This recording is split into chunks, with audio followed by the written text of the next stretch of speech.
moved into my uncle's old house back in 2017 when he retired and moved north to live with his daughter. I was 10. He'd built the place in the late 80s, a wide, flat home with faded red bricks, tucked away on 6 acres at the edge of a forgotten Midwestern town. Most of the land around us was open field, but on the eastern side, thick woods sloped down toward Hollow Creek, a brown, sluggish little river that always smelled like iron and dead leaves.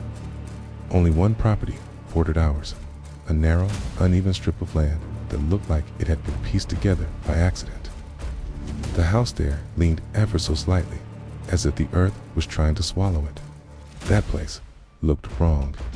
It started as a miner's cabin from the 1930s, but over the years, someone had slapped on additions, crooked porches, walls that didn't match, half-painted sheds nailed to the sides like tumors. The wood siding was swollen and stained. Even on dry days, it glistened like it was sweating. The yard was worse. Ankle-high grass, hiding rotting tools and crumbling statues. A sun-bleached kiddie pool lay half-collapsed under a thorn bush. Plastic bags clung to the trees like dead birds. And in the middle of it all, a rusted-out wheelbarrow sat sideways, like it had tipped over 10 years ago, and no one had bothered to lift it, okay? That house made you hold your breath every time you walked past it. At the time, 3 children lived there, along with 2 very old women, sisters, Edna and May. Edna was the quieter one.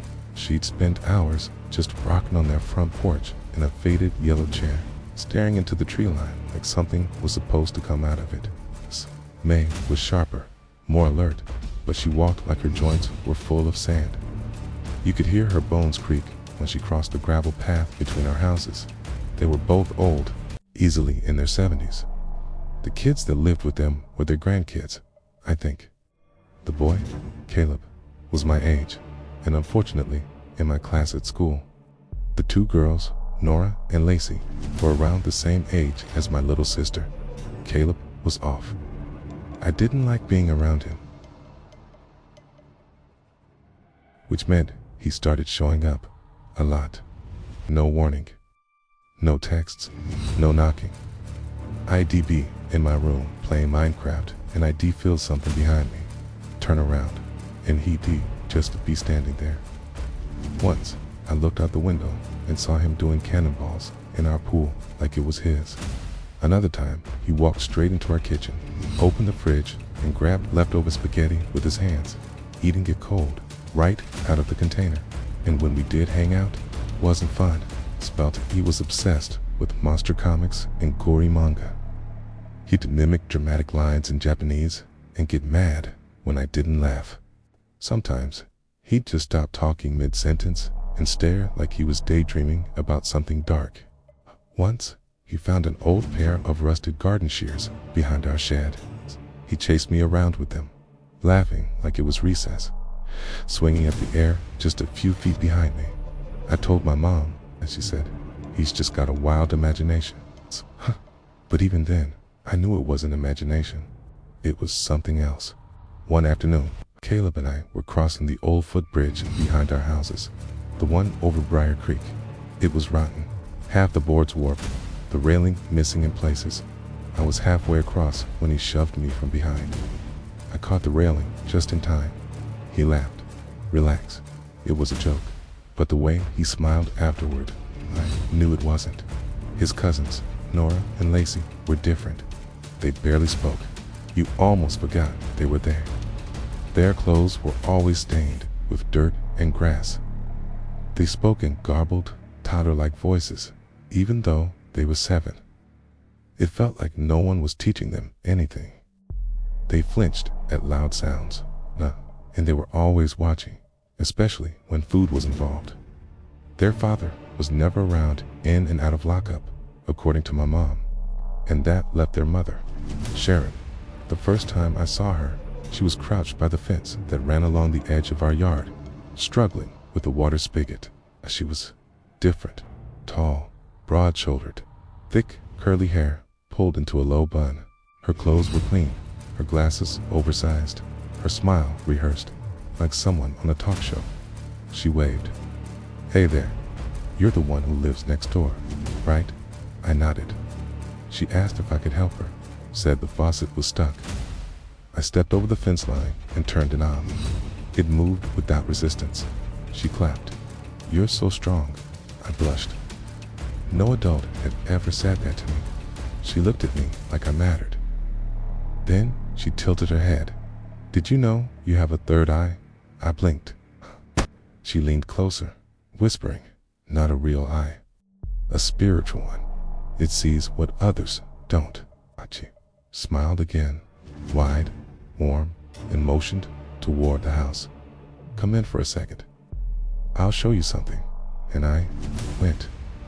Inside, the house hit me like walking into a dumpster during summer. Moldy food, wet laundry, diapers, garbage bags ripped open, plates stacked with crusted leftovers. Something worse hung underneath it all. Something sharp and sour and wrong. I turned to leave, but Sharon grabbed my wrist gently. Upstairs, just for a minute. She pulled me up the steps and opened the last door in the hall. Paintless, pink, floral wallpaper of vintage vanity. Shelves lined with porcelain dolls, all smiling with glass eyes. The carpet was clean. The air smelled like powder and rosewater. It was like stepping into another house entirely. She motioned for me to sit on a cushioned stool near the corner. Then she walked to her vanity, slid open a drawer, and pulled out a small silver tray. It held a black candle, a teardrop-shaped crystal, and a thick, leather-bound book. When she opened it, I saw a faded pentagram on the inside cover. I froze. My parents are Catholic. I knew that symbol.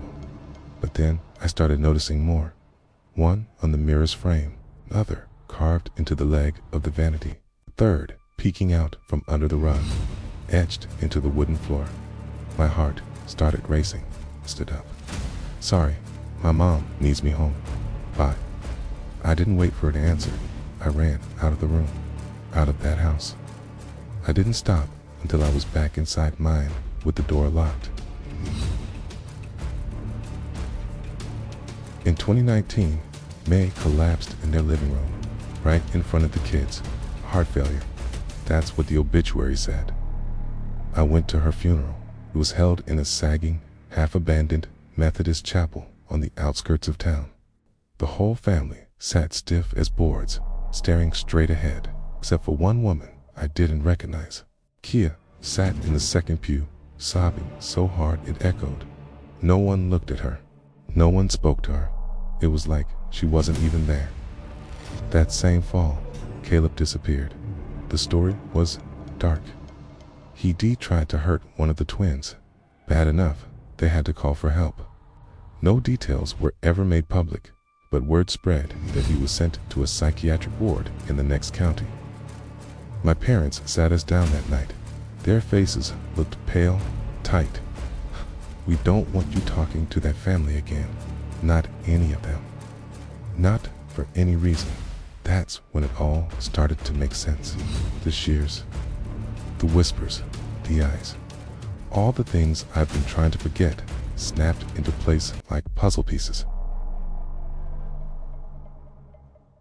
Not long after, the house emptied. One by one, the kids left. Sharon, too. Only Edna stayed, alone in that sagging wreck of a home.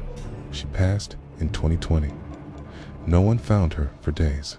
Eventually, her estate went up for auction, and by mid-2021, one of my old teachers, Mrs. Lanford, bought it with her husband. They tore most of it down, but the original 1930s portion, the back wing with Sharon's room, they kept that. Was invited to visit once renovations were finished, and the transformation was stunning. White oak floors, skylights, fresh paint, all new furniture. But when we walked upstairs, when she opened the door to her new bedroom, I felt it, like the air folded inward.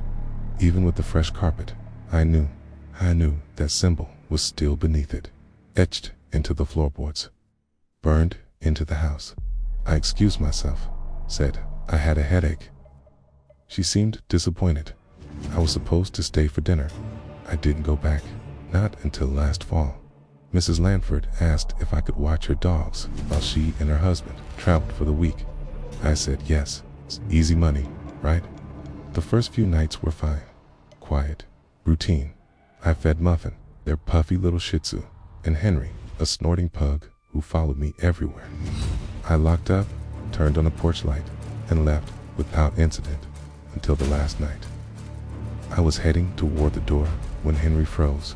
His whole body tensed, and he started barking full volume at the staircase. Muffin backed away, tail low, ears flat. There was nothing there. Then, thump from upstairs. Another thump, louder. I didn't look. I didn't breathe. I ran, slammed the door, locked it, and didn't look back. The whole walk home, I felt it. Something pacing me, right behind my left shoulder. Now it's 2025. We haven't heard a word about that family in 4 years, until last week. A girl I know said she saw Sharon at a flea market 2 towns over. Said she started a spiritual group and calls herself a truth seer. They live deep in the woods now, in a scattered mobile home park. Flyers have started showing up, stapled to poles and taped on grocery store doors. Smiling pictures. Phrases like, awaken your vision and the eye that sees within. I don't trust it. I don't trust her. She left her kids, neglected, left her mother alone to rot in that house. And I think she brought something into it. Something dark. Something that never left. Even now, I have dreams. Caleb, Sharon, standing silently at the foot of my bed, staring, never blinking, never speaking. Every time I pass that house, even now, even after all the changes, I still get chills. Because underneath the paint and furniture, that place remembers. And I don't think it ever let go of what happened inside it.